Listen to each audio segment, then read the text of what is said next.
dikatakan demikian. Para relawan ini orang yang mengurusi orang dengan gangguan jiwa, misalnya sampai melepaskan pasung, sementara itu kan sebetulnya bukan tugas.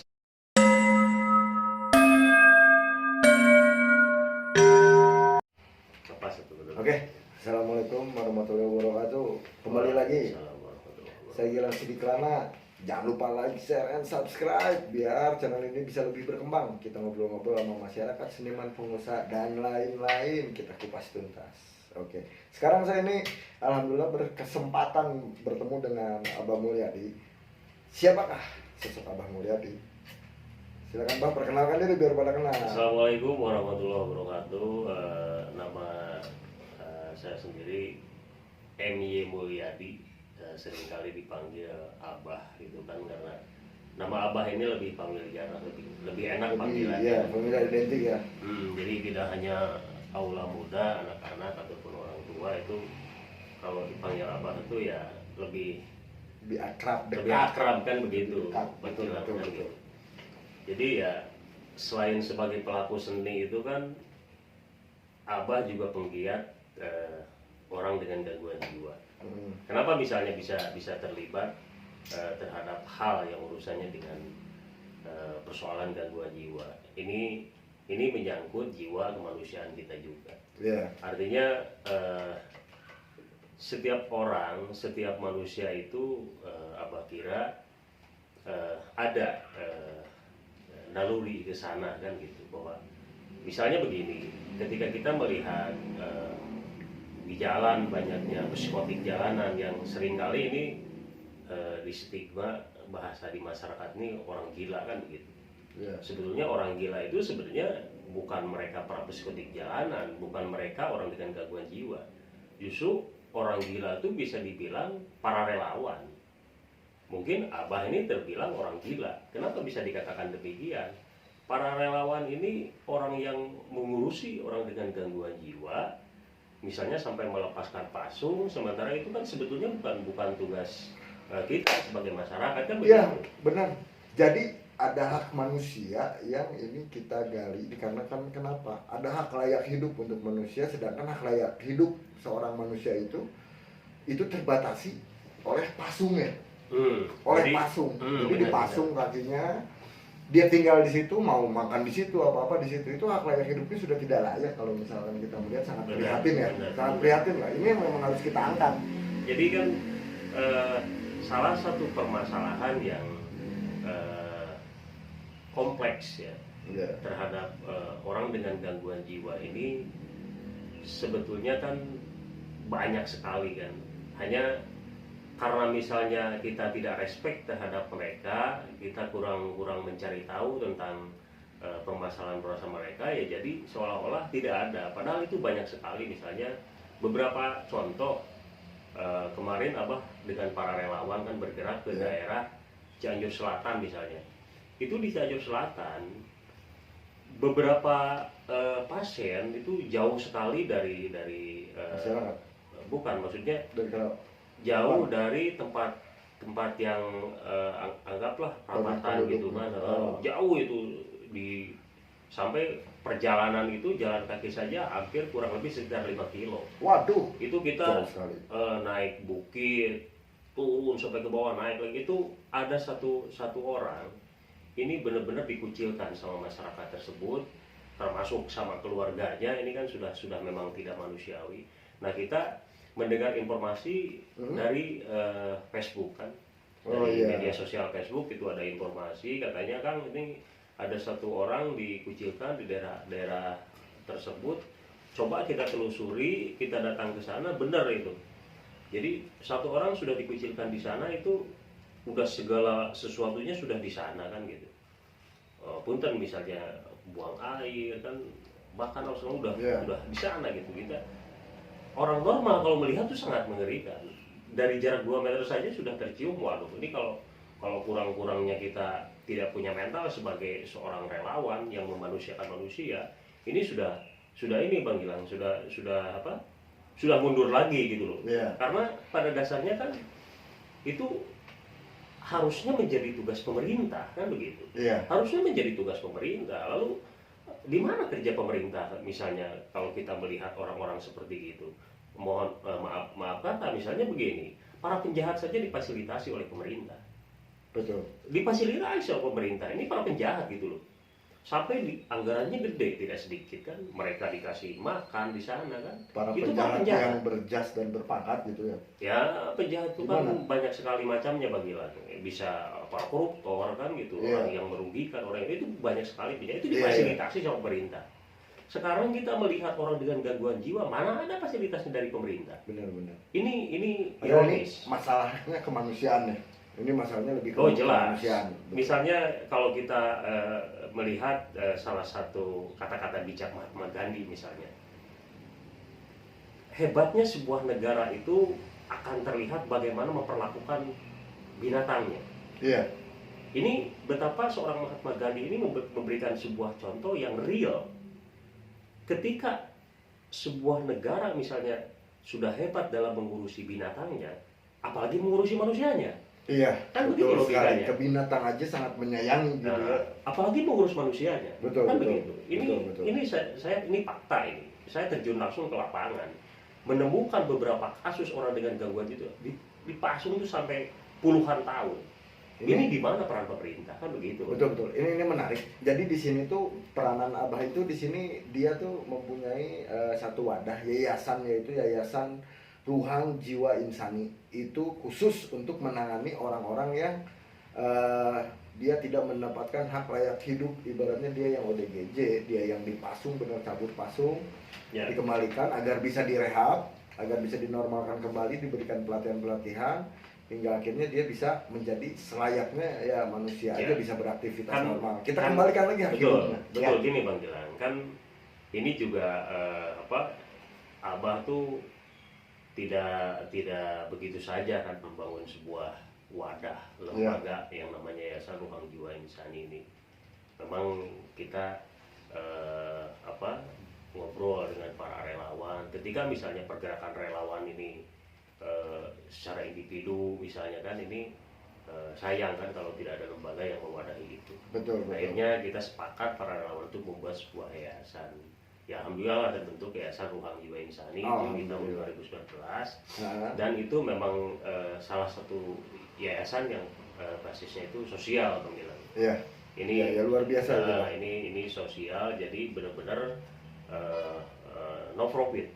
Ya. Ini benar-benar no profit. Artinya ketika ada pasien yang pasung itu kita benar-benar usahakan untuk pasien itu kita bongkar pasung. Kalau misalnya pasien ini tidak ada data, kita urus datanya, lalu kita bawa ke rumah sakit jiwa misalnya yang ada di Bogor itu. Nah selama pemulihan 23 hari dari rumah sakit jiwa itu, lalu kita bawa ke panti. Pantinya sudah ada, namanya Panti Ruhang Rehabilitasi Pulih Jiwa. Itu keberadaannya di daerah Cibiuk, Kecamatan Ciranjang. Ya kalau ada yang mau berkunjung bisa ke sana ya. Terus ini Pak, yang saya pengen tanyakan juga lah di sana kan. Ya untuk yang saya pengen pertanyakan gini, di saat proses pengambilan orang, terus itu otomatis dia tidak ada identitas. Rata-rata pasung lah kan. Ya pelepasan pasung. Rata-rata keluarga pun menghapus mungkin ya namanya dari kakak. Nah ini yang mengerikan. Ini mengerikan betul ini karena mengerikan lagi. Ini fakta ini. Ketika kami mendapat pengaduan dari masyarakat melalui media Facebook misalnya atau Instagram atau melalui grup WhatsApp gitu kan, itu beberapa pasien pasung itu benar-benar non data. Nah, bentar Pak, di saat non data itu kan berarti yayasan ini membawa ke rumah sakit nih ya. Di saat rumah sakit di situ kan perlu data. Betul. Jadi itu bagaimana penanganannya gitu kan? Hingga akhirnya tanpa biaya. Mungkin itu menggunakan BPJS atau apa gitu. Itu langsung pengurusan ditekel oleh siapa gitu kan. Terus betul. Apakah banyak hambatan nggak di situ agar kita bisa semoga yang lihat video ini tuh atau misalkan orang-orang dari pemerintahan bisa menanggapi lebih serius untuk membantunya pertolongan pertama ini. Ini sebuah pertolongan pertama. Betul. Cabut pasung, isi identitas, rumah sakit, rehab 23 hari langsung dimasukkan kepada panti untuk lebih memulihkan lagi kan gitu ya. Kan begini. Kendalanya nih, Bang. Salah satu faktor misalnya untuk mendapatkan BPJS itu jelas harus ada data. Bagaimana misalnya ketika pasien ini tidak ada datanya? Tentu saja kita harus bersinergi dengan pemerintahan setempat. Misalnya kita tanya ke RT RW-nya kan gitu. Ya, betul. Kita tanya ke RT RW-nya, kita tanya ke kepala desanya kan, kepala desa setempat ini kan. Ini perlu proses untuk dalam waktu yang cepat itu bisa segera misalnya dibuatkan minimal lah KTP, KK itu sudah mulai kembali ada kan begitu. Nah, salah satu syarat ke rumah sakit jiwa itu yang ada di Bogor itu jelas ini harus ada BPJS. Iya. Kalau tidak ada BPJS, karena orang dengan gangguan jiwa ini akan merepotkan 2-3 orang. Iya, Bang. Ini salah satu persoalan orang dengan gangguan jiwa ini sangat kompleks gitu loh. Ketika misalnya satu orang dengan gangguan jiwa, dia akan merepotkan 2-3 orang. Iya. Ketika misalnya keluarga sudah mempasung orang dengan gangguan jiwa ini, jelas-jelas keluarganya juga terganggu ini jiwanya. Kalau tidak terganggu, nggak mungkin mereka mempasung manusia dengan begitu kan? Iya. Logika saja kan begitu. Ya artinya karena memang pemahaman, terus mereka juga ketakutan, hilang anggota keluarganya, tidak tahu cara mengurusinya. Akhirnya salah satu cara yang paling singkat yang mereka lakukan adalah mempasungnya. Nah, meskipun itu tidak manusiawi. Wah, jelas tidak manusiawi. Karena ketika Abah ini terjun langsung ke lapangan, lihat tempat pemasungannya itu tidak lebih dari 1,5 meter kali 1,5 meter dengan dinding yang papan gitu. Iya. Dinding itu sangat dingin. Wah, itu sudah sangat tidak manusiawi. Dan ini bukan hanya terjadi di daerah-daerah pedalaman, bahkan di kota pun ada yang seperti ini. Luar biasa. Misalnya pasien dengan gangguan jiwa itu mereka diisolasi di sebuah kamar. Itu tidak diperbolehkan keluar kan, sampai bahkan segala macam. Ini mengerikan. Sebenarnya itu bukan malah jadi sembuh, malah jadi sakit. Kalau karena kita diisolasi seperti itu ya. Betul.